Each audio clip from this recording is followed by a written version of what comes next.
1951, l'Europe est en ruine, et la haine est plus que présente. C'est là qu'une femme, Rachel Anderson, une américaine, lance un pari fou. Envoyer 75 jeunes Allemands vivre dans des familles américaines. Les traités politiques ne sont plus suffisants, il faut changer les esprits par le quotidien.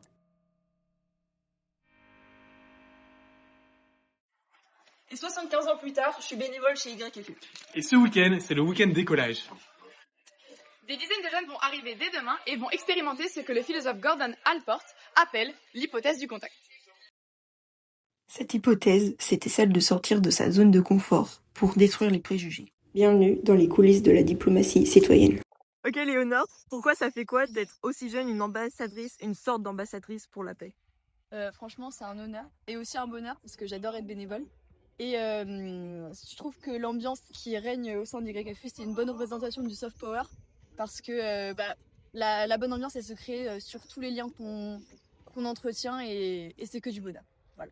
Merci. Tout ça n'est pas seulement bénéfique pour les étudiants d'échange, mais aussi pour les familles d'accueil qui décident d'accueillir ces étudiants. Le partage n'est pas unique, mais dans les deux sens.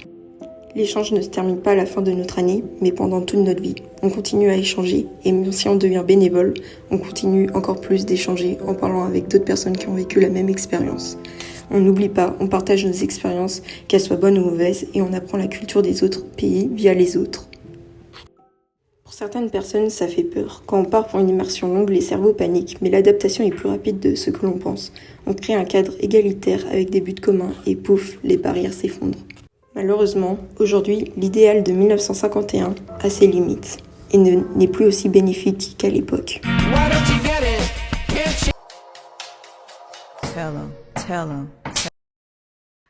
Ok, pour vous, qu'est-ce qui vous empêche de partir en échange? Pour moi, déjà, je pense qu'on n'a pas tous 15 000 euros à sortir comme ça de nos poches. L'argent, ça pousse pas sur les arbres et franchement, dépenser 15 000 euros pour ça, c'est pas donné à tout le monde. Puis moi je trouve que on est beaucoup dans l'écologie et la paix dans le monde et prendre des avions de 10 heures pour partir en échange un an, c'est vraiment pas terrible pour l'environnement.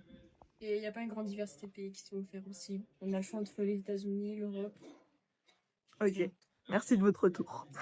D'après le sociologue Pierre Bourdieu, sans aide, on crée une bulle de classe, un entre-soi où seuls les jeunes qui ont déjà le capital financier et culturel s'ouvrent au monde. Sans compter la baisse des visas, le repli identitaire et le choc climatique, un jeune venant d'un endroit plus populaire ne va moins en entendre parler et pourrait sentir de la culpabilité face au prix. De plus, cette industrie devient qu'un simple voyage ludique avec les réseaux. On oublie le but de base, la culture et sortir de sa zone de confort. Même les associations, certaines, commencent à vendre des voyages dans ce sens. Mais malgré tout ça, les échanges restent toujours bénéfiques et la réponse est en face de moi. Ce week-end montre qu'on peut démocratiser l'expérience en leur rappelant pourquoi ils sont là. Alors aujourd'hui, tout n'est pas parfait, mais on essaye d'agir et d'ouvrir nos portes à tout le monde. Est-ce qu'il y a des choses de prévues pour améliorer YFU et pour accueillir un public plus large? Donc oui, on a un conseil d'administration qui réfléchit beaucoup à ça. Notamment, ils se rencontrent une fois par mois et tous les mois il y a des sujets différents, mais il y a souvent ce thème qui revient de l'inclusion en fait, de différents profils et depuis des années, parce que plus les années passent et plus nos programmes sont chers et plus certaines catégories de population sont exclues. Donc on a déjà des bourses à YFU, mais un budget qui est relativement restreint, entre 15 000 et 30 000 euros selon les années. Et l'idée, c'est de développer plus de bourses et de faire des partenariats qui vont nous permettre, avec certains lycées ou avec certains partenaires de ville ou autres, de toucher d'autres types de publics avec des bourses beaucoup plus conséquentes. Mais pour ça, il faut les fonds. Et donc, c'est tout un projet qui se monte lentement mais sûrement. Et on avait créé l'année dernière Tu me coupes si Non, c'est bien. Oui. Non, c'est trop bien. Okay.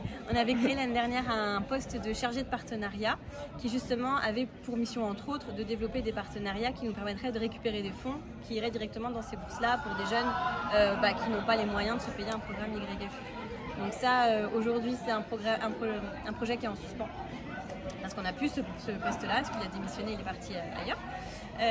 Et dans l'attente de recruter quelqu'un dans ce poste-là, c'est en suspens. Mais il y a déjà des touches, notamment à Nancy, dans l'Est, d'un mécène qui aimerait pouvoir justement à Nancy proposer des bourses pour des jeunes défavorisés. Ça, c'est une première réponse. Oui, c'est ok. Merci. Et un autre projet qu'on a, c'est par rapport à l'écologie et à notre empreinte carbone, parce que les programmes qu'on propose, forcément, ont une empreinte carbone assez importante, puisqu'on a des jeunes qui partent pour le plus long 1 an, 10 mois, et qui font un aller-retour parfois très loin en avion.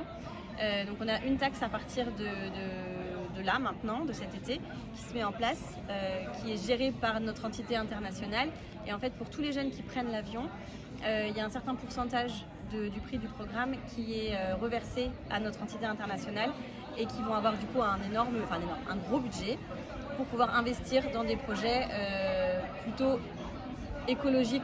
Donc pour l'instant, on n'a pas la vue dessus parce que c'est la première année où on l'implémente dans nos prix.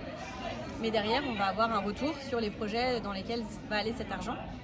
Et en parallèle, nous en France, chez YFU France, on a notre directrice qui est en train d'intégrer un groupe Agir pour un tourisme responsable, ATR, et qui est en formation continue depuis plusieurs mois sur comment justement mettre en place des petites choses qui vont nous permettre de réduire notre empreinte carbone chez YFU France plus particulièrement. Réinventer, c'est aussi changer le rôle du jeune. À son retour, il ne doit pas garder son savoir, mais le partager pour donner l'envie aux autres de découvrir ce qui l'entoure. En 1951, on réparait les ruines de la guerre. En 2026, on doit réparer les fractures de notre société. C'est en s'ouvrant à tous que YFU restera fidèle à son histoire. Faire du monde notre maison. I was scared of dentists and the dark. I was scared of pretty girls and starting conversations. All my friends are turning green. Yeah, the magician's assistant in their dream.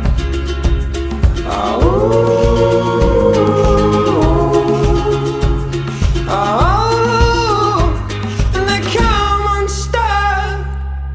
Lady, running down